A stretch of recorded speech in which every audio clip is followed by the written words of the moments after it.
Good morning, good afternoon, good evening, and wherever you're watching in the world, welcome back to the F1 Esports Challengers, where tonight the Xbox drivers will now chance their arm at Monza and Suzuka. We saw the PS4 drivers last night tackle it, and there was incidents, there was overtaking, and there was even an overtake round the outside of 130R. Yeah, a little bit of everything was spiced and mixed into last night, and we get to do it all over again. Two legendary tracks, and of course, I've got someone legendary beside me as well, the lovely Mr. Justin Sutton. Justin, how are you tonight? I'm doing fantastic. I'm ready for some racing on the Xbox platform. We're going to Italy and Japan once again, Monza and Suzuka. We've got the Xbox Challengers today, and I think we're both ready for some more absolutely epic racing. It was a strange one yesterday. It didn't go exactly as certainly I imagined it going in my head. I thought things were going to be a little bit different at both tracks, but these drivers throwing up some surprises. Absolutely, and the important thing is it was dry running all the way through for PS4 yesterday. That's no indication of what might happen later on in the week. All I'm saying is when you go to Italy and when you go to Suzuka, rain is a threat when you go to these races, so you never know. It keeps the drivers on their toes. We should probably then at some point take you through the current standings in F1 Esports Challengers for the Xbox drivers. So, I mean, looking at the top here, you'll be surprised how big one driver has of a lead to the rest of the field. That's absolutely sure. But we'll hopefully get you those standings very, very shortly. And, well, there they are, just as requested. Caden Lutt leading the way then on 101 points, the first of the Xbox drivers to reach the three-digit number. Christopher Parry is in second place with Antoine Desaleski in third. Owen Lanauer in fourth with Suna Thibault in fifth. Conor Muir rounding off the top six. It's Miko Hautajoki in seventh place. Jonas Rutten in eighth. Leroy Brown in ninth. And Zakos rounding off the top 10. Very close between third and 10th place. 14 points separating that set of drivers. So a podium and a non-finish could change that order right up. Let's get you through the rest of the standings then, and see who else is still in that running for the top six. You've got Chandler Saiter there in 11th place, John Evans in 12th, Sam McCabe in 13th place with Jaden Munoz in 14th, Andrew Corapi in 15th place, and Kenneth Lindquist rounds off the top 16 drivers. Now, we were mentioning this before in yesterday's stream, Justin, that this is where we're going to start to whittle down the drivers eligible and still mathematically in with a shot of finishing in that top six. So mistakes this late on could be crucial. Yeah, that's right. With 4 races still to go for these guys and for the PC Challengers tomorrow as well, there's still 104 points on offer, 25 points for a win, 1 point for fastest lap, which is not something we've seen very often. I think we've only seen one person pick up the maximum 26 points out of all the races that we've had so far in this 2021 Challengers season. So we've seen just how difficult it is to absolutely get that grand slam to maximize all the points. Very, very difficult. But again, 104 points on offer. And with how tight it's been, I would say absolutely anybody is capable of winning a race. Anybody is capable of winning all 4 races. I wouldn't bet against it. Oh, absolutely. And obviously you can see some of the drivers here and their point of view heading into these 2 races. Some are looking forward to it, others not so much. But this is all, throw it into the cauldron, see what happens and see which drivers come out on top. There's a name you might recognise. TRL Limitless is actually in the driver's seat tonight as a reserve. And, he's been called up very late on. He's just looking to have a little bit of fun against these drivers. So we'll have to see how he gets on later on tonight. But there is a driver at the top of the table we should really keep our focus on, Caden Lutt. He has been in fantastic form for the series so far. Yeah, one of the few drivers that's picked up multiple wins so far in this 2021 Challengers season. It's a very rare thing to pick up multiple wins, never mind the back-to-back wins that we saw yesterday from Basta Racer.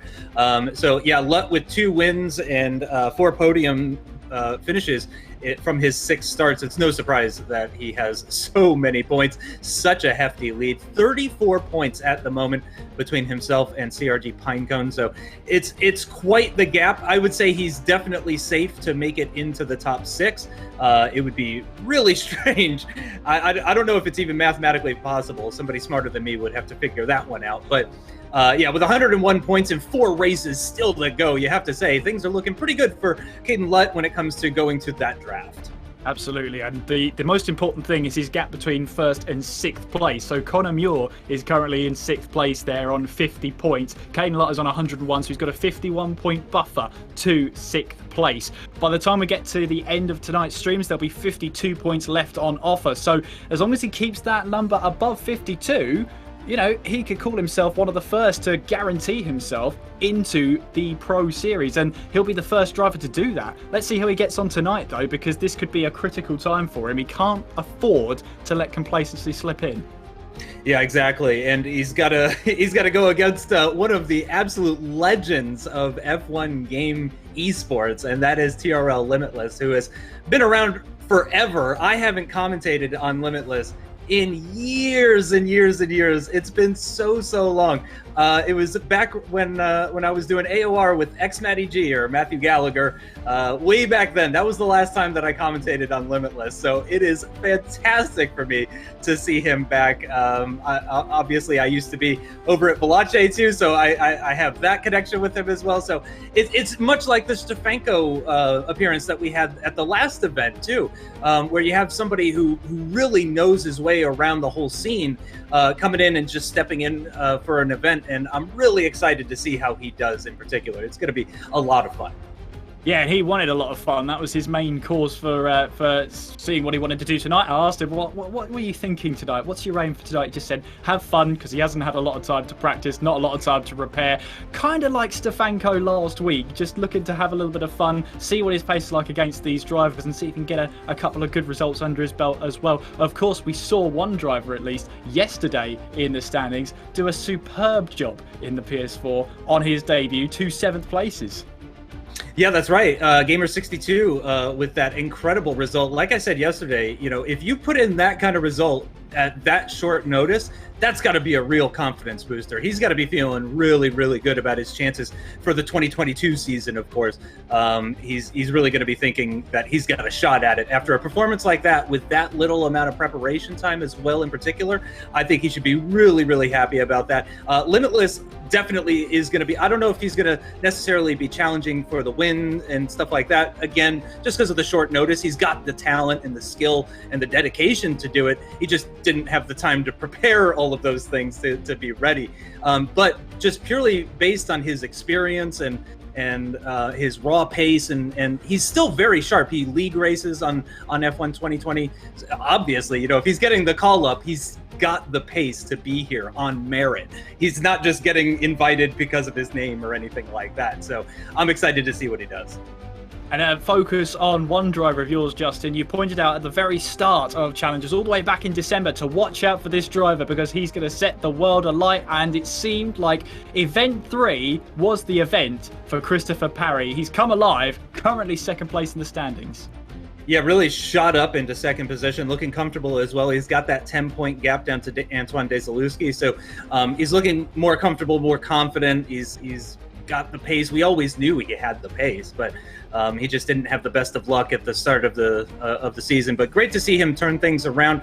And again, that's the kind of stuff we've touched on it before. We'll keep mentioning it. That's the sort of stuff that teams are looking for. They're looking for somebody who can have a bad day and then bounce back even stronger. Yeah, absolutely. And that's a huge thing as well for the teams to consider in the pro draft. Yeah, you might be getting the results, but what happens when the stakes are against you? What happens when bad luck starts to seep in? How do you react to something that happens out on track? And, you know, this is a perfect opportunity for these drivers to show what they're worth and show their racecraft as well as their pace. Yeah, exactly. The racecraft in particular is a big thing, because it's one thing to put in a lap. You can, you know, go into time trial mode and put in a lap and post a picture online and say world record, which we see a lot of these drivers do. They love posting world record lap times. That is an absolute pastime of all of these drivers. But yeah, it's a very different sort of thing to be able to perform lap after lap after lap, and to be able to put in overtakes when you need to and defend when you need to, and knowing when to defend and when to attack and all of that kind of stuff. It's a whole nother thing. Being fast is certainly part of the equation, no doubt about it. I don't think anybody is going to argue that part of it. But yeah, it's a big picture sort of thing, and the drivers are definitely going to be keen to show that they have all the skills needed for these teams to draft them. And looking through the order then, 3rd to 10th place in the series, separated by just 14 points, just shows you how tight and tough that battle's going to be for the top 6 places. What are you expecting going into this tonight? Because we've already seen some incidents happen, and that can have a real effect on drivers going forward into the last 2 events next month. But how do you approach this race if you're one of those drivers then? Do you go for everything, every point you have, or do you still have to take a stock check at some point? Really, I think it comes down to which side of the top 6 you're on. If you're outside that top 6, then you're going to be looking to put on some moves that maybe you wouldn't have done otherwise. Now, some of these drivers do have a little bit of a break here, which is that Leroy Brown, who was in heavy contention for that top 6, is not going to be here today. That's who JD is replacing, Limitless is replacing, is Leroy Brown. And Brown was right in that fight for the top 6. He was coming into this event with 44 points, so just 6 points outside of the top 6. And that is a big help for the other people that are involved in that fight. But if you're a little bit further down, like Saita, John Evans, those kinds of guys, the desperation is still very much going to be there. They've got 4 opportunities to get themselves into the top 6, and yeah, it's crunch time. Really is crunch time, and we head into these last 4 races for the Xbox drivers, of course. And we should probably talk a little bit more about what they call the Temple of Speed. 11 corners, but they come at you thick and fast. I mean, one of the fastest tracks on the calendar, still able to break and smash the lap record whenever they want to. What a great track this is. I like it. It's very different. It's not your typical Tilka circuit. It's not the run-of-the-mill sort of stuff. Not that I have anything against Tilka circuits. I think a lot of them are fantastic. Actually, one of my favorite circuits of all time is a Tilka circuit. So that's not a slate, but I will say it's unique. It's different. Nobody designs tracks like Monza anymore. Nobody thinks, oh, right, let's just put, a mile-long straight on here, except for China. But it's just such a rare thing these days. When they design a circuit, they're thinking about braking zones and overtaking and all that kind of stuff. But, I think this is one of those circuits that was just designed for pure driving pleasure. It's absolutely incredible. It's unique. And I would be really, really sad if we ever missed out on Monza, if we ever lost out on Monza. It's one of those circuits that I think is an absolute staple of Formula One as a whole and F1 Esports as well. Yeah, absolutely. And one thing we have noticed with these drivers is once they get into that sort of mode and when they're trying to slipstream with the DRS and the ERS we've seen, that's where strategy really does start to creep in. When we saw Bruffer yesterday twice with only a handful of laps to go, was looking at getting up a position and taking the race lead. Yeah, exactly. Yeah, things were not as we expected. I thought going into yesterday's race at Monza in particular, that turn 1 was going to be an absolute nightmare and that there was just going to be constant battling lap after lap after lap. But we saw a very mature and measured kind of approach to this race from a lot of these drivers. They were kind of hanging back and waiting for the right moment, which is very different to what we expected, but made things very, very interesting, especially towards the end. Absolutely, and we're getting word now that qualifying is just about to get started. So why don't we get Challengers off started as well, at least for the Xbox side. Event number 4, we are joining us now at the Monza Circuit, and there is Erwin Lanauer lapping the circuit right now. He's just at the 2 Lesmos here through turn number 7 and then onwards now down the Curva del Seraglio. Getting a lap out there then. So it's good to see 16 drivers out there. Of course, if you're unfamiliar, we've got 2 replacements. Justin's already said one of them. TRL Limitless is in here, as well as Tribune. They're in currently, 11th place. It's harsh to call him that because no one said a lap time yet. But the Laurent Perny is in the Williams there, making sure that he is trying to get up there. And, we'll have to wait and see how they both get on. And it sounds like Sooner Tebow also with a wheel issue, and that was the same thing that that ended up happening to Leroy Brown as well. So unfortunately, it seems this week, this event in particular has proven quite difficult. I wonder if it's the nature of one of these circuits that's actually breaking these guys' wheels, because they all have really high-end stuff. I mean, these guys aren't driving around on 100-pound wheels that are from the previous decade or anything. These guys tend to be on the absolute best of the best. A lot of people with sponsorships and stuff like that. So It's really surprising to see, but we've always said this of esports, going back to the earliest days of F1 esports, we've said, oh, I love when you can just hear him kiss the gravel coming out of that second chicane. We've always said that, real life F1 drivers, they've got problems with the car, the engine could explode, stuff like that. We have our own set of problems that you could deal with. Your computer could die, your console could die, your wheel could die. There's still that possibility that something could go very, very wrong. And unfortunately, it has for two of the drivers on the Xbox side this week, which is not ideal. It's got to be extremely frustrating. But again, I look forward to having them come back stronger than before. Yeah, and we've also got another driver who had problems as well in Suna Tebow. Right before the event, he's had problems with his wheels. So we've got Hoopalicious back. Jaden Munoz is back into the car. A bit of an odd one, that one, but he is back as Erwin crosses the line then with a 118. And there is TRL Limitless currently on a flying lap then, making his way down up towards the Ascari chicane, looking at the right-hand side, picking out his braking point. Again, kissing that curb on the right-hand side to open up the corner as much as possible and help you carry the speed through. Antoine putting a 117.7 on the board there, going to the top of the table as we ride on board then as he makes his way now in towards Parabolica. Flying through here, down to 4th, up to 5th to reduce the wheel spin on the exit. Through the gears we go, and then try and take the shortest run possible towards the start-finish line. What's this going to be from Limitless? It's going to be an 18.2, puts him 6th fastest in the qualifying session so far. But Antoine Desaleski, 117.7 so far, great lap time. Jonas Rutten is in 2nd place, 17.8, and then of course Christopher Parry, Pinecone there, 17.8 in 3rd. We've got left of there, that's Conor Muir, 17.9. So a lot of drivers getting into those 17s early on in this session, and those lap times are only going to come down further as the track starts to improve. Yeah, just over 5/10 from 1st all the way down to 9th as HX4K sets an unrepresentative time. So yeah, very, very tight. Great to see Limitless right in the mix of it. He's towards the tail end of the timing at the moment, but yeah, right in there. A good solid banker lap as well. Who knows how hard he was actually pushing. He may have just been going at 99% and just wanting to get a time on the board. He didn't seem too upset by his time.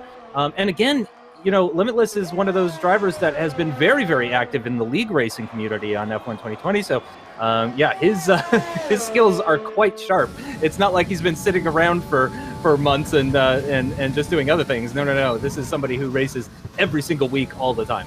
I mean, we were talking about these drivers. Some of them have put in more than 1,000 hours into practicing and driving these cars just to make sure they can shave off a couple of tenths of a second every so often. You're talking about 46 and a half days, maybe even 50 days in total you spend trying to make sure you improve these lap times. So these guys are not taking this very lightly whatsoever. Here comes Findayam towards the line. What's this going to be then? It's going to be 12th fastest, 18.7 from Findayam, which puts him into 12th place. And Mikko Hautajoki said here he wanted to make sure he presses on and gets the best results possible. 12th place though on his first lap. He'll be wanting and hoping for a little bit more time later on. And who knows what kind of setup he has? We can talk about the times and stuff like that. But just because somebody is a number of tenths off the pole time, doesn't necessarily mean that is actually the difference in speed between whoever is currently sitting on pole and that driver. Because they may have set themselves up to be faster in the race rather than qualifying. Which could explain why somebody is so much slower in qualifying versus everybody else. But they're set up, to do really well in the race, because ultimately that is where the points come from. And ultimately that is what is going to send you to the draft. Having a look at Chandler Saita, great to see the webcams out actually for Xbox. We saw this before with the PC guys. You could really see the laser focus in his eyes as he attacks that first chicane. And then you have a little bit of a relax too. And maybe this is another reason why I really like driving Monza in the F1 games, is because you get a nice relaxing period where you don't have to think too hard about your next braking point or anything like that. It's just a little bit chiller compared to, say, Singapore or something like that. So Saito, one of those 3 drivers that is yet to put a time on the board. HX4K hasn't really put a time on the board either, if we're honest, though. So 4 drivers still to put times on the board. 11 minutes remaining in this qualifying session. We'll see where one of the Americans can put his car in qualifying. I will say qualifying has been one of the weak points for Saita. He's been one of those drivers that really seems to do better in the race. Well, he makes his way now on the approach towards Parabolica, looking for that left-hand side, looking for his brake marker there, just past that 50-meter board. And you see a lot of the drivers trying to trail brake in towards Parabolica. A little bit of a wiggle on the exit there, not ideal for building up the speed, but he makes his way towards the line then, and he goes 7th fastest, 18-0 there for Chandler Saiter, puts himself onto the 4th row of the grid. Desaleski, meanwhile, is going to start a new flying lap as he makes his way down the start-finish straight and on towards the Rettifilio chicane. Just over 10 minutes to go. There is your provisional pole sitter at the moment in Desaleski. At the top of the table, Jonas Rutten is in 2nd place on a 17.8, and it's Christopher Parry in 3rd on a 17.879. It's mightily close at the pointy end of the field, as Sam McCabe now goes 3rd quickest with a 17.878, 1,000th of a quicker, 1,000th of a second quicker than Pinecone there, and that is just amazingly close all the way through the field. I mean, you're talking 1st to 9th at the moment, pretty much 0.3 of a second, maybe just slightly more than that. It's just immensely close. I love it. Yeah, fantastic stuff. It is there's more drivers outside the 117s today versus yesterday, which I am going to use as a great excuse to just remind everybody that there are minor differences from one platform to another. So never worth really comparing lap times from one console to the other, or from console to PC, or vice versa. So again, slight differences. If you joined us yesterday for the PS4 races and you're sitting there thinking, I remember more people into the 117s on the PS4 side, that must mean they're better drivers. Nope, not the case. But Jonas with a 117.6 new fastest lap, as this is their second times now starting to come in. Yeah, as Tribbian goes 7th fastest, as lefted. That's Conor Muir across the line to start a new flying lap, then all the way now down towards the Rettifilio chicane, as that is one of the Williams there pulling to one side. I think that was Tribbian there. Hoopalicious Jaden Munoz, 17.723, puts him now onto the front row of the grid. A bit of a tumultuous time for him at the end of the last event, but he's back here now and putting it onto at least the front row of the grid right now. Wow, that is a heck of a time. I mean, there's not a ton of time to find at Monza, so that is hugely impressive. Yeah, as Caden Lutt now makes his way down to the start-finish straight, and there is John Evans now, 17.5, puts him now at the top of the table. Is it me, or is this track getting so much quicker? But as the seconds tick by, John Evans now takes it down to a 17.5 as the fastest lap. Holy cow! Yeah, this is coming down very quickly. I think it's only going to get quicker. Obviously, I expect HX4K will be displaced by one of the drivers out on their laps at the moment. A lot of cars out on track still. Again, this is their second run, so they'll have a third attempt later on in this session. Still over 7 minutes to go, so plenty of time for everybody to finish their laps, get back in, and fit a new set of tires for their final attempt. I don't expect anybody is going to be going out there for a fourth attempt, unless that's on a used set of tires or something like that, but that's not hugely beneficial. So, but there is your current championship leader, Caden Lutt. Currently 8th quickest, just under a 118, a 117.93 hundredths of a second quicker than XRT Tribbian. So, yeah, I would expect that he is going to be looking to improve on that hugely. Now, remember yesterday, though, at Monaco, we had the two championship leaders qualify quite poorly. They were down in 5th and 6th, or if I'm remembering correctly. So I just wonder if there's something about this circuit that just doesn't seem to go well with whoever's leading the championship coming into the race. Yeah, whoever's leading at Challengers just seems to be a curse at the moment. They don't seem to do well, at least in qualifying at Monza. We've still got less than 7 minutes to go in this session, so not the end of the world right now. We're riding on board then with Pinecone. Christopher Parry as he makes his way into the pit lane. No, I'm not hurt or anything. That's fine. Don't worry about it. Don't worry about it, Christopher. It's fine.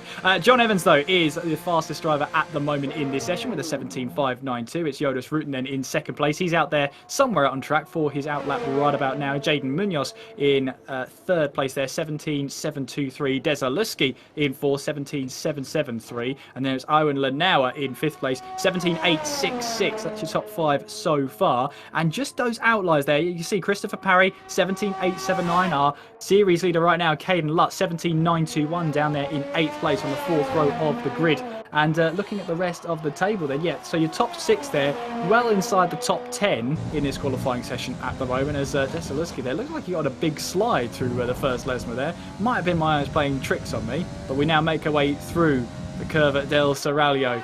underneath the old banking and then onwards towards the Ascari chicane. Riding aboard then with the, I think that's the Ferrari who's backed out of the lap. There we go, there is Chandler Saiter, who is now on a flying lap, flying his way towards Ascari. Again, using that curve on the right, open up the corner. Is this car going to be stable throughout? You bet it is, as we make our way now towards Parabolica. Just over 5 minutes left in the session. Chandler Saiter currently outside of the top 10 with a 1:18.023. He did set a lap time that put him well up the order, 7th place. That's how quickly time flows by as we now make our way towards the start-finish line. He's shaking his head. He's not a fan of this lap time.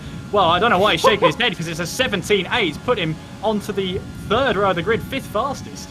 Yeah, half a meter away from the apex of Parabolica, I think, is the main reason that he was shaking his head. But I don't think that would have lost him too much time. Maybe half a tenth would be the difference, but that wouldn't have actually gained him any positions. He's more than a tenth off of Hoopalicious.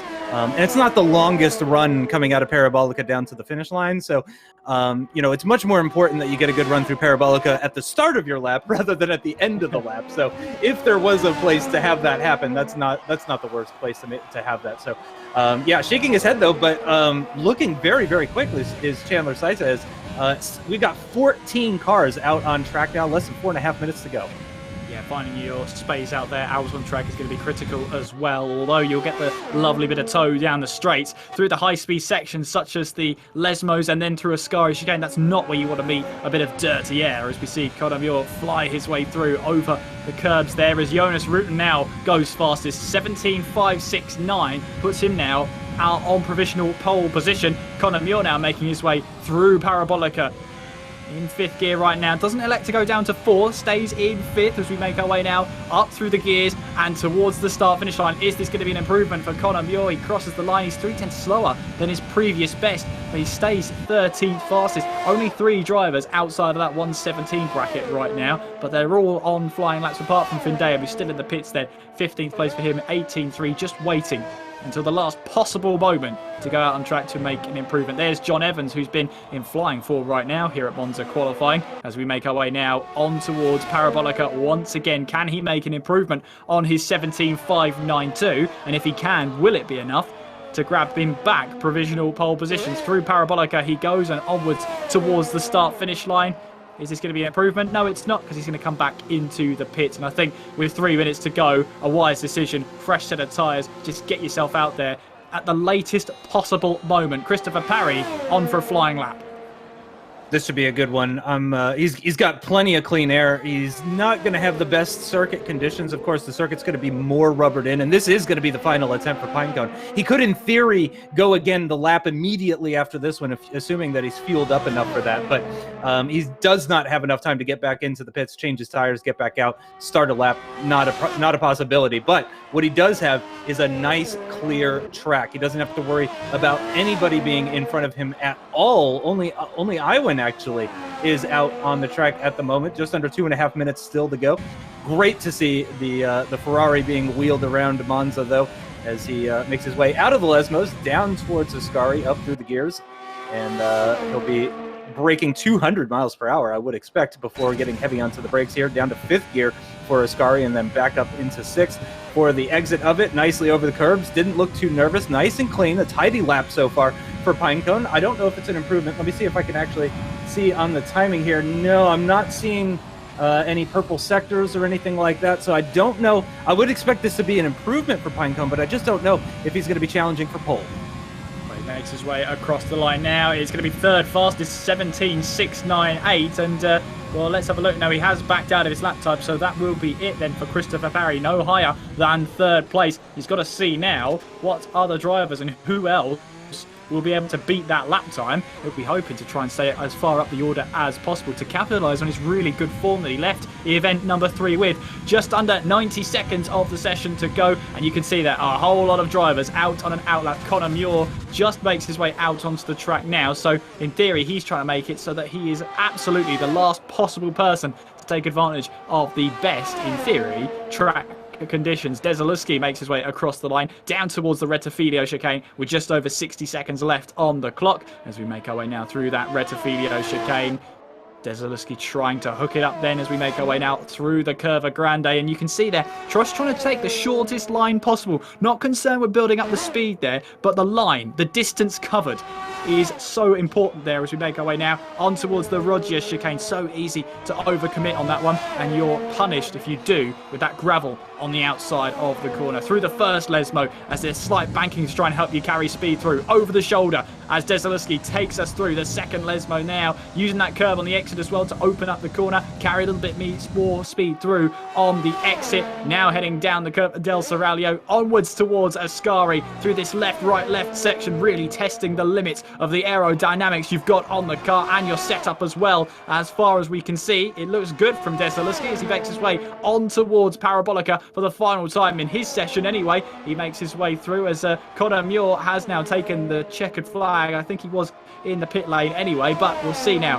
Desaleski make his way towards the line. Is this going to be an improvement on 5th place? It is. It's a 17.424 from Desaleski. He is the man now on provisional pole position. Can anybody beat him? Will this man be able to get himself through in towards the top 10, even further into the top 10? Maybe he could challenge for that pole position. Who knows? We're about to find out as he makes his way now through Ascari. TRL Limitless trying to make sure he can keep the car as smooth as possible. Just a small adjustment as if possible going through Ascari now on towards Parabolica. Focus now on that braking point on the left-hand side. Pick it out and then try and flick the car in. Try and make sure you don't overcommit the corner there. Very easy to get the over-rotation on the rear wheels. Now towards the start-finish line. We'll see TRL Limitless. He goes up to 9th place, 17.903. Gets him to that 9th place spot. John Evans is on the lap, and so too is Jonas Rutten. We have seen all three of them at some point have that provisional pole position. Here comes Christopher Parry then towards the line. And will he stay out? Yes, he will. Let's see what hold of time he can do across the line. Doesn't improve. How about Jonas Rutten? Does he improve? No, he doesn't. 17.569 is good enough for 3rd place. John Evans, 17.449, only good enough for 2nd place. So that means then that 17.424 from Antoine Desaleski is enough to grab him pole position in a very tightly and hotly contested qualifying here at Monza. Incredible. Antoine Desaleski, 3rd in the standings, takes pole position by less than half of a tenth of a second, down to John Evans, HX4K, who is 12th in the standings. And Keaton Lutt was down in 9th or 10th or something like that. Pinecone down in 6th position. The championship leaders struggling once again at Monza. There you go then. Antoine Desaleski grabs pole position then for the Italian Grand Prix. John Evans right behind him, as you said, Justin. 12th place in the standings. He's only scored 12 points this season. He's in a good position to try and double his standings just in this one race alone. Jonas Rutten is in 3rd place then. Erwin Lanauer is in 4th. Sam McCabe in 5th. Christopher Parry in 6th. Jaden Munoz there is in 7th place. Chandler Saiter in 8th. Tiro Limitless in 9th. And Caden Lutt, series leader, down in 10th place. He'll have to start on those soft tyres as well. Meanwhile, Tribian behind him in Lauren Perney will get to start on whatever tyre he likes. It's Oates in 12th place, left in 13th, Burrups in 14th, Findayam in 15th, and Keneal rounds off the top 60. Well, it's a very tightly contested qualifying session. Just over 3/4 of a second separating the top 14 there. I'm looking forward to this one. This is going to be absolutely crazy. Oh, no. Oh, yes. Oh, yes, yes, yes, yes. It is raining in Italy for the start of the race. I'm hoping that I'm going to get some weather information momentarily here. And it does look like it is possibly going to dry up towards the tail end of this race. So we may actually have a change of conditions mid-race, but at least for the start, it's definitely going to be intermediates or full wets. It's difficult to judge from the pit lane view alone whether it's going to be the green or the blue tires for our drivers at the start of the race, but it's definitely not going to be the slicks, that's for sure. Definitely not. Well, it's been a bit of a washout here at Monza, that is for sure. But these tricky conditions will really test our drivers here as they just wait and hang on to see what they can do at the Italian Grand Prix. Well, we're about to find out. Antoine Desaleski is on pole position. He's 3rd place in the standings. John Evans lines up beside him. He's 12th place in the standings. A chance to more than double his points tally so far in the entire series. But we now make our way onto the grid then for this Italian Grand Prix as we count up to start this race. It is 5 red lights. And we're racing in Monza. What are the starts like? Who will get the best possible start off the line? It's a great start there from Jonas Rutten as he now makes his way down towards turn number 1 here. We've got Iwan Lanau who's got an even better start. Now they file their way in towards the Rettifilio chicane. Who is going to make it through here? Well, you can see Desaleski. You can see he made it through. Hooperlicious, meanwhile, where you can barely see anything happening out on track at the moment. He's falling down the order at the moment. Full wet tyres on that Williams there as we make our way through the Curva Grande. And you can see how much spray is being spat up by these wet weather tyres. And there is John Evans trying to fight back against Iwan Lanauer. John Evans has the inside line for the Roger chicane and makes his way through, makes the move stick as well. We've got yellow flags, and that's Findeum in trouble there. That is Mikko Hautajoki in trouble. He's fallen all the way down now to 16th place, and there he is, making his way now on towards the first Lesmo. Hooperlicious, meanwhile, just trying to make sure he gets that steady start. 7th place right now as we make our way now on towards the Curva del Serrallo. You can see there, Caden Lutt now up into 8th place. Good start then from our series leader. And Pinecone up to 6th as well. So a good start from him as we now file away in towards Ascari for the very first time. But Antoine Desaleski leading his way from Jonas Rutten. Sam McCabe is also up into 3rd as we've got a car off into the gravel. It's Hooperlicious, and I think that was John Evans as well. Yep. Now, did they make contact, or were they two completely separate incidents? I'm not sure, or one incident that caused the other incident, potentially, not entirely sure, but that is really, really unfortunate for John Evans, HX4K. He's going to be really, really frustrated about that. It was looking like potentially this was his best opportunity to more than double his points if he could just stay near the front. But look at the gaps already starting to form. Over a second from 1st to 2nd, 2nd to 3rd, 5th to 6th. Caden Lutt has managed to gain several positions, already up into 4th, or 6th, gaining 4 positions, our championship leader. But then he's got a big old gap to his nearest rival, Pinecone, in 5th position. Findeum is still going, has not come into the pit, still has 4 wheels on his car. It's not over yet.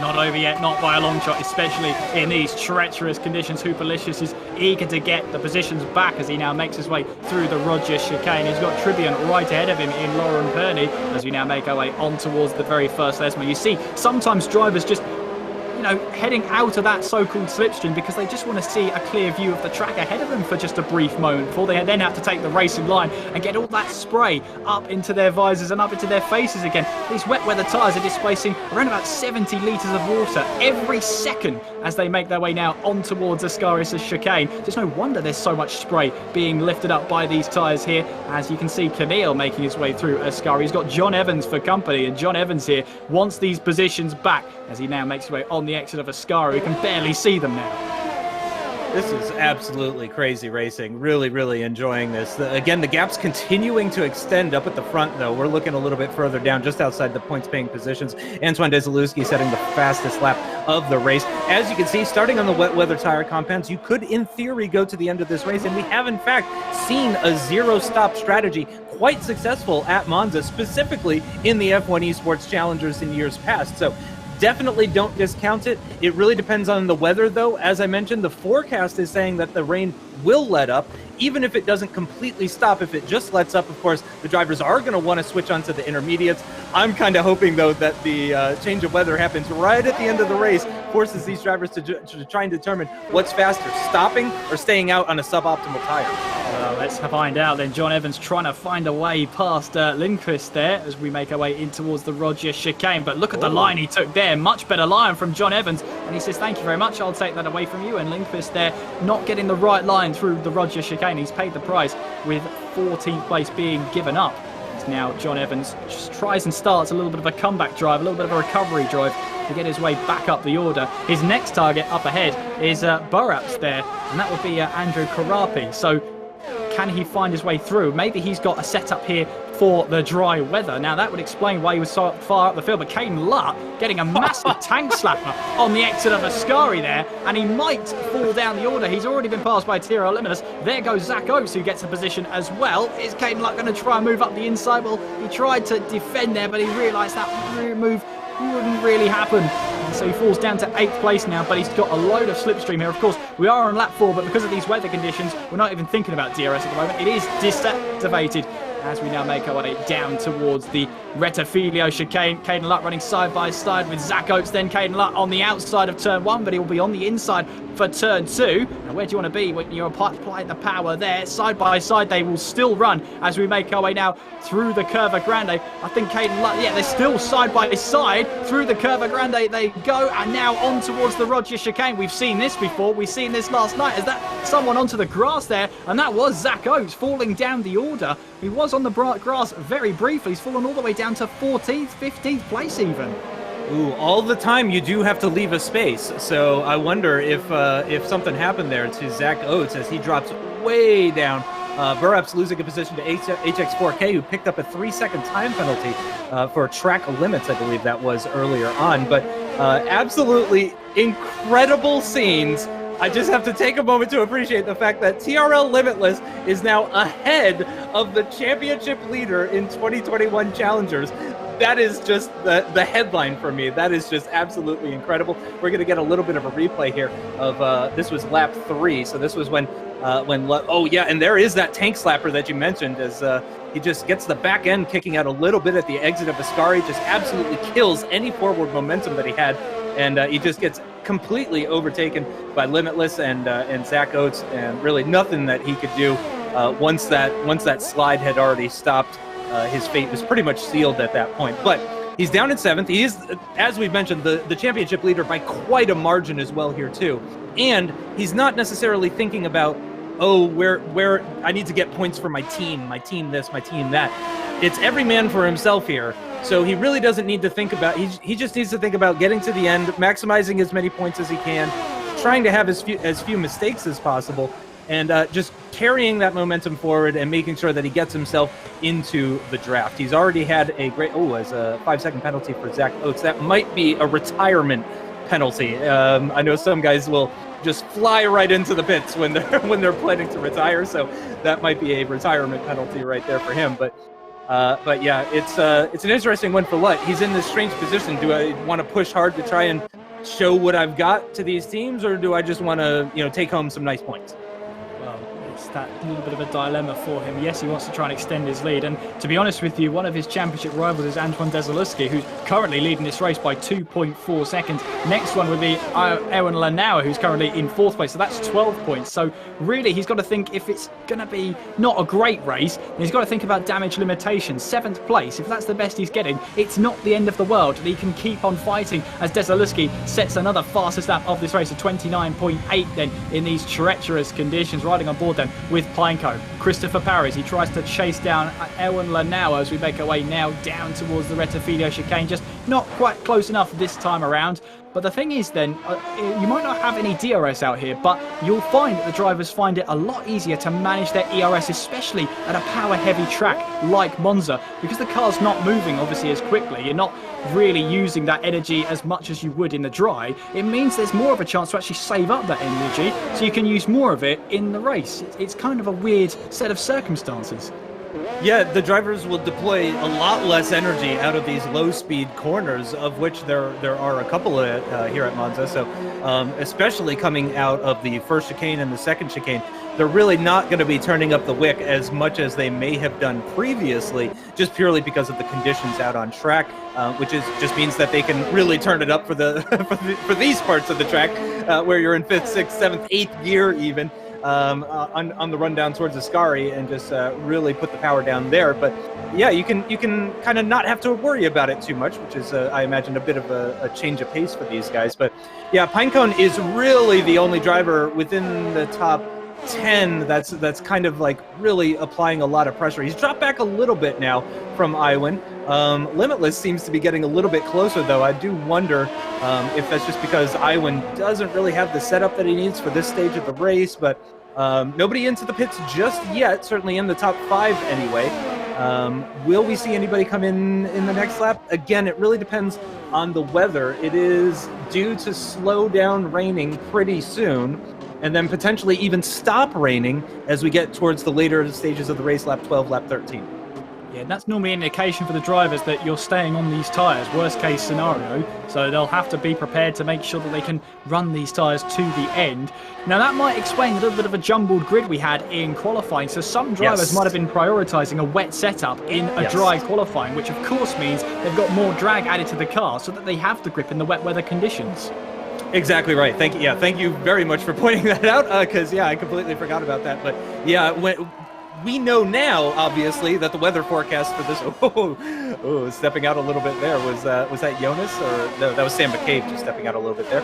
But yeah, knowing what we know now, we know that qualifying was a little bit of a strange one for these guys, because they knew that there was probably going to be weather for the race, and they would have adjusted their setup accordingly, which means people are, qualifying in places where they wouldn't have done otherwise. So it just makes things a little bit interesting as far as that's concerned. So in retrospect, we can look back at that qualifying session and go, yes, that's why some names are out of position and all of that kind of stuff. But also I noticed, I don't know if you saw this, if you picked up on this, but Antoine Desaleski, that gap has really come down to Jonas Reuten in second position right behind him. It's been kind of fluctuating quite a bit. I've watched it go up and down by a few tenths of a second pretty quickly as well too. So I do wonder if that's just a strategy difference, or very, very close to the back of the Alfa Romeo there was Pinecone. I wonder if that's a strategy difference or just a setup difference or something like that. Unfortunately, HX4K has brought an end to his race, which is so unfortunate. Again, started this race in second position. I had such high hopes. Yeah, as unfortunately retires the car, becomes the first retirement from this race. I think we still actually have Zach Oates in this race. He did come in for a stop. He's running in 16th place, but I don't think he's actually quite unquote retired from this race yet. So let's see how it goes on for the rest of this race. You never know. It's worth sticking around, even if you're just having one of the worst races you're ever going to have. Meanwhile, Sam McCabe, get this, he's currently 14th place in the standings. He's only scored 8 points up until this point in challenges. He's currently in third place with a chance to score 15. You think it's because he's British? Does the weather somehow play into... Erwin Lanauer got a huge tank slammer on the exit of Ascari, then manages to gather that up, but that is bait to Christopher Parry here as we make our way now in towards Parabolica for this 8th time. Now we make our way on towards the start-finish line, a little bit twitchy on Pinecone's car. Then you can see he's deploying that ERS, trying to close in on Lanauer ahead of him. Of course, that bit of a moment from Lanauer would have been a huge invitation for Christopher Parry, and he's more than inclined to accept it. Will he try and move down the inside? No, he won't. He thinks twice about it in towards the Rettifidio chicane, but a warning sign for Lanauer. He can't let that happen again. And that's built up the gap a little bit between... look at that. A terrible exit out of the first chicane is another open invitation for Pinecone. He's going to go around the outside of Curva Grande. That's going to be the inside line, though, for the second chicane, of course, and it should be rather easy with the track position and also the inside line. And it is indeed. Pinecone finally gets his man, moves himself up into 4th position. That's going to be an extra 2 championship points, 12 instead of 10 for the young Ferrari driver. Well, not really Ferrari driver, but he's piloting a Ferrari anyway for this race. And I have a feeling, is going to be worried, very worried, in fact, about that McLaren behind. Limitless has been on it. I don't know if it's the conditions or just the years of experience that he has, but he is really on it today. It really is. And these aren't really nice conditions either to be making your appearance in. As well, you can see Pinecone there lighting up the rear tyres on the exit of Ascari, but doesn't seem to affect him as much as it did for Lanauer as we now make our way up towards Parabolica for the 9th time. Desaleski still in the lead. Gap looks like it's stabilised between himself and Jonas Reuten there. 1.3 seconds it was at the last time I was speaking. Sam McCabe in 3rd place with Christopher Parry in 4th. Owen Lanauer in 5th place. Tyrrell Limitless in 6th. Caden Lutt in 7th. Chandler Saito running around in 8th place. A shout out as well to Laurent Pernay. He's currently in 9th place. And Hoopalicious, Jaden Munoz currently rounding off the top 10 of point scorers. And I believe Antoine Desaleski still holds on to the fastest lap of the race. I'd love to be corrected if I'm wrong, but he has a chance here to be one of, I think it's only 2 drivers now that will have scored 26 points, the full amount of points you can score in challenges. So we'll have to wait and see with 4 laps to go if anybody can actually beat that lap time. And I think only one of those 2 was from pole position. So this would be only the 2nd time, I believe, in this 2021 season that somebody has done pole, win, and fastest lap full 26 points from pole position. So yeah, I mean, can you imagine the confidence booster that would bring with it as well too? Again, coming into this race in third position, but with a pretty sizable gap to Keaton Lutt, 10 points behind Christopher Perry in second position. So yeah, this is going to be absolutely huge and probably will cement him for the draft, I would say, actually. If Antoine Desaleski, and gosh, I hope I'm not jinxing him here, if Antoine Desaleski can come home with this win, that is going to be absolutely massive for his chances with the draft. I think it may even solidify him. Knowing your history, Justin, I dread to think. Well, 29.669 from Antoine Desaleski, trying to extend his gap further, and that gap between himself and Rutten has grown to 2.6 seconds now as we head to the closing stages of this race. There is Tyrrell Limitless currently in 6th place, just slowly closing in on Erwin Lanauer right ahead of him as we head in towards the Rettifilo chicane. We've only got 3 laps to go of this race. So Desaleski leads the way as Findeum is the second car to retire from this session. Mikko Hautajoki out of this session. He's 7th place in the standings right about now. We'll have to wait and see how he gets on later on tonight. Don't forget, we are racing at Suzuka straight after this race here at Italy. And Tyrrell Limitless really trying to close in on the back of Lanauer. It just seems like Lanauer is really struggling for any sort of grip out there. Yeah, I don't know if he's done something to the tires or if this is just a setup thing where he was quicker in qualifying than he is in the race or something like that. But he's just lost one position in the race, so it's not massive. He's not dropping like a stone or anything like that, but Limitless really does seem quicker. He gets within 4/10 or thereabouts as they get into the braking zone.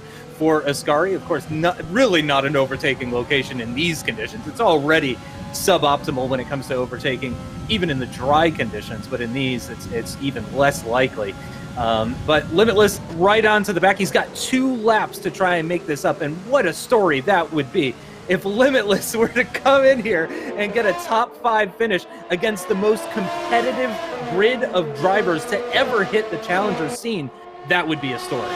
Well, we've got 2 laps in which that story will be written. Chandler Saito, meanwhile, half a second back from Caden Lutt as we make our way now down towards the Rettifilo chicane. I'll tell you something, the rain has eased. It really has eased on the circuit here, so we're going to start to see that water sort of dispersing from the racing line, which means that the wet weather tyres, well, there's only one choice for these drivers to make. Keep the wet weather tyres, make them last as long as possible. You'll see very, very shortly where all that standing water is on the outside. In order to keep the tyres cool, the drivers will eventually have to start using that on the long straights here, just to keep some good temperature in the tyres.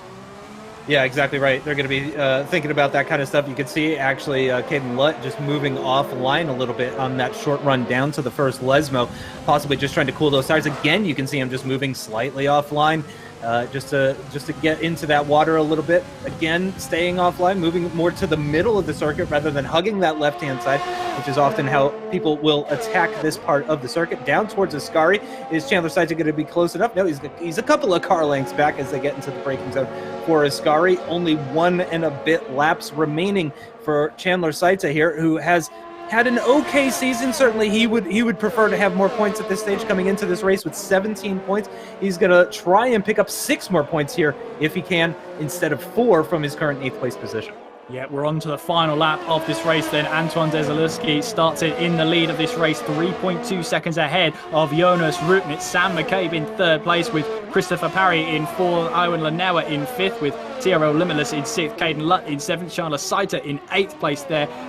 We've got Laurent Perny in 9th, and then Jaden Munoz rounding off the top 10. But that battle for what is 7th place is slowly starting to creep downwards from, what's that now, 7th place, all the way down to around about 10th is really close to each other. This could end in one way or another. If one of these drivers makes a mistake, that could really shuffle up the bottom of the order in terms of the points. But you know, keep it all together for this final lap, for this final 4 kilometers or so. You've got yourself some points on the board. Desaleski then, well, the gap's come down between himself and Jonas Rutten, but I think he's just trying to make sure he just cruises to the start-finish line right about now, riding over the shoulder of Chandler Saito as he tries to close in on Caden Lutt, but it just looks like that ship has sailed at 1.1 seconds back right about now. He just needs a mistake, really, from Caden Lutt in these closing stages, and those are rare to come by.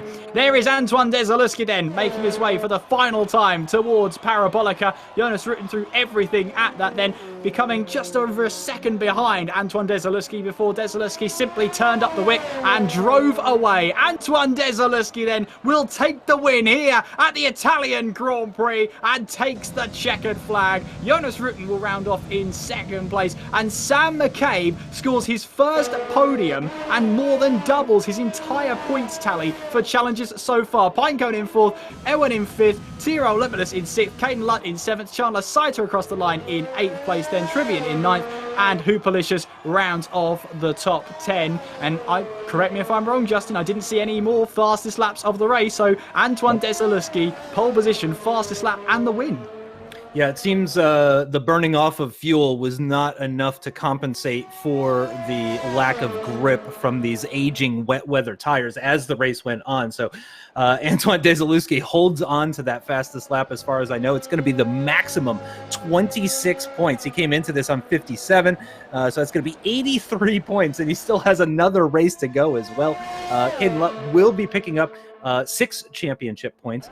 TRL Limitless, in the end, he couldn't quite get close enough to Iwan Lanauer. And by the way, I think Sam McCabe owes Iwan Lanauer a drink or something like that, because Pinecone was really starting to close up on Sam McCabe there. I think Pinecone may have been one of the fastest drivers in this entire race when it comes to race pace in the wet. But he had such a hard time getting past Iwan Lanauer that by the time he did catch up to Sam McCabe, the race was over. So I think Pinecone could have potentially been on for a podium here, if not for getting stuck behind that car. So yeah, very, very interesting. A very different race compared to what we saw yesterday. And it's not just because of the conditions. Well, what a little bit of water adds to the drama here as Antoine Desaleski takes his second race win of Challengers. The full points as far as we're concerned, but another win for Desaleski will really try and put himself further into that top 6 and further afield. Sam McCabe as well, third place from him. His first podium of Challengers, 15 points on the board,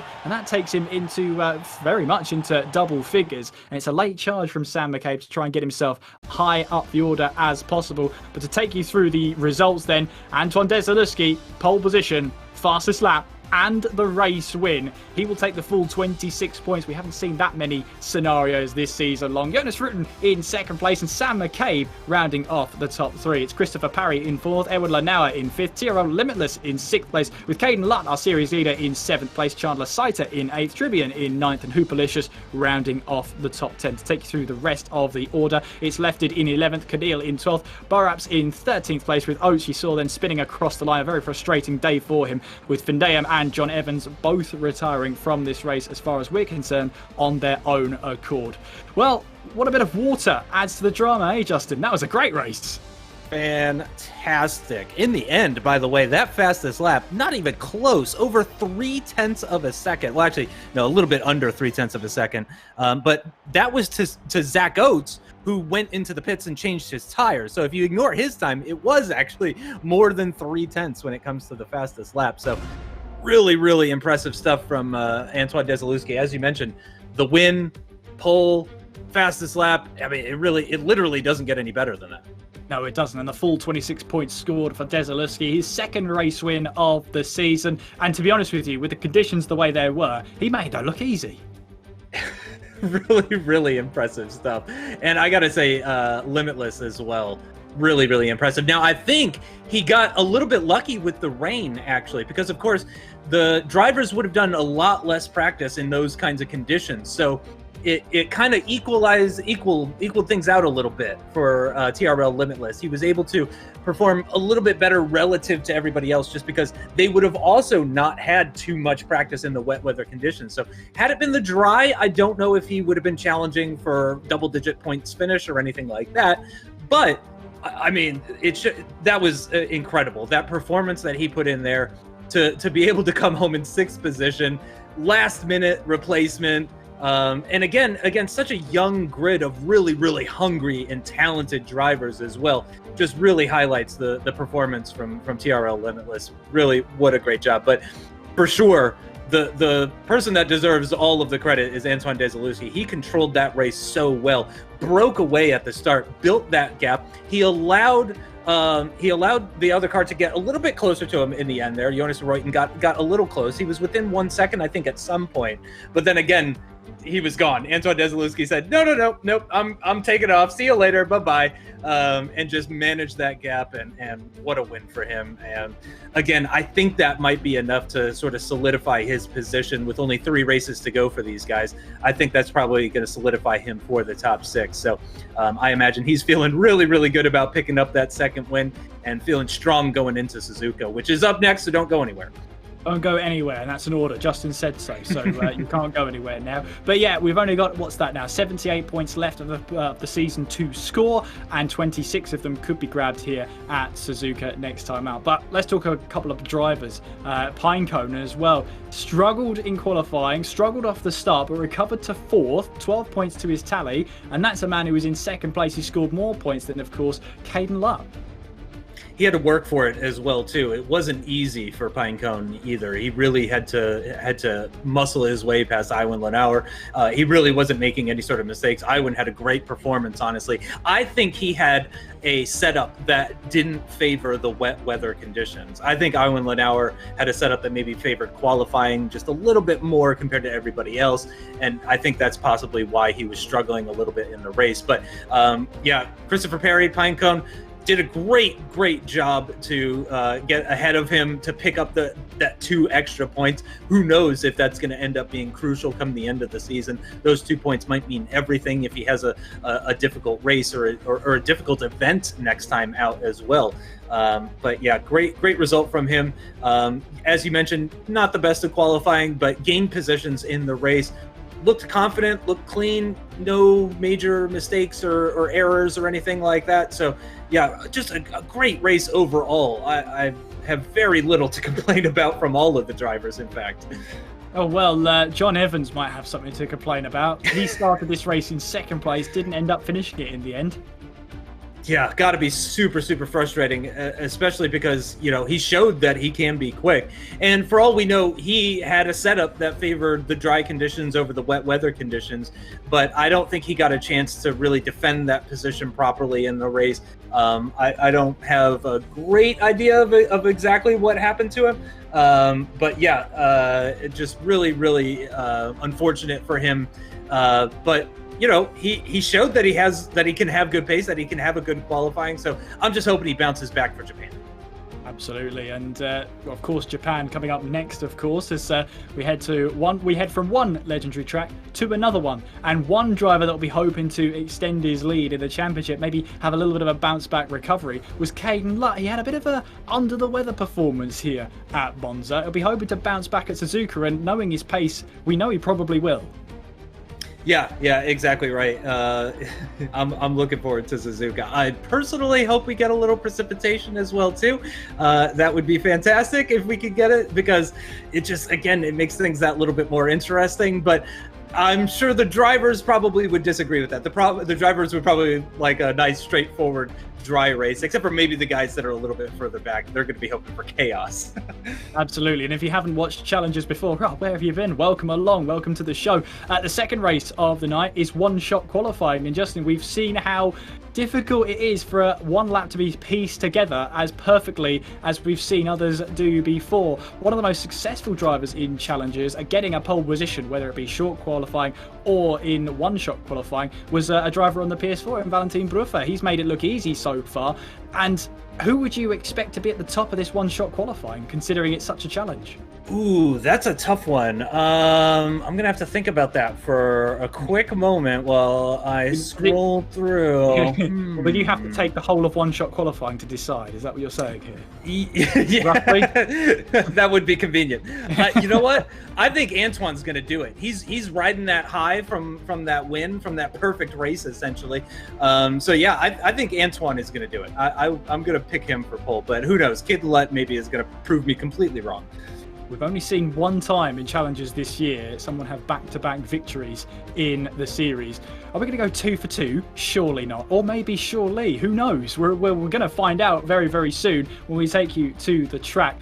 There is, of course, other drivers and other things to have our concerns about, but here we are at the legendary Suzuka Circuit here in Japan, and of course built originally as a test track for Honda in the 60s, and originally had 3 points of the circuit overlapping. They went with 1 in the end, and becomes the only figure of 8 circuit on the entire F1 calendar, and has decided many a championship over its time. 5.8 kilometers takes us around the 18 turns of what is a narrow and high octane, high speed circuit here in Japan, with the overtaking limited. Qualifying will be critical, and let's take you on a lap of Suzuka. Hi, this is Kevin Magnussen from Haas F1 team. I love Suzuka Circuit because it's a real driver's track. It's an extremely fast circuit. It's really a historic track and lots of great races in the past. Can't wait to go there again. So let's have a look at the onboard camera. So here we go, preparing for the lap.